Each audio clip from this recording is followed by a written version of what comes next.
It was so powerful that I still think about that movie. It makes me want to do better. I can watch it every day and probably just stand up on the back of my neck. And the camera keeps going to his ankle because he's chained.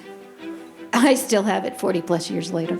Okay, preachers, what does what you heard people say about the impact from a film 40 years later when Wade was in high school? What does that tell you as a preacher about, maybe I could do this?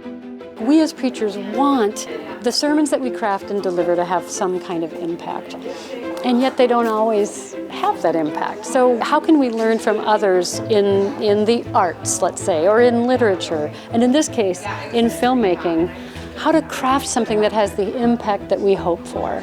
You get excited when you engage a scene like this. How do we get just as excited with the biblical story or the sort of various scenes in our sermons? Everybody knows the same Bible story, but they all envision telling it a different way. I, as a preacher, am a storyteller. I love to tell stories, and I think the idea of telling a story in a way that is not just intellectually compelling but also emotionally compelling is helpful.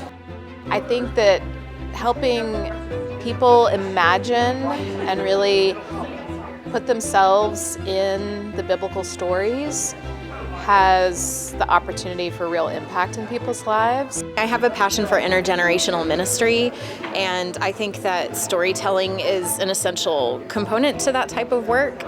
My hope is that through talking about these common points between sermon writing and film production, we can engage more people with God's Word.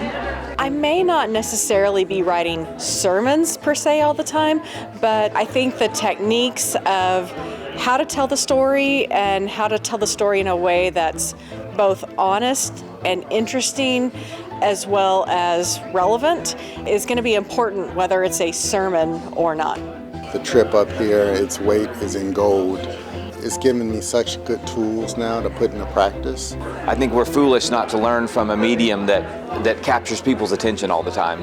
This biblical story, it's a pretty important story. I want what we say about it, how we present it, to have the impact so that just as film goers who aren't, filmmakers, they can talk about it for hours. Oh my goodness, that was amazing. I want them to talk about this biblical story in the same way.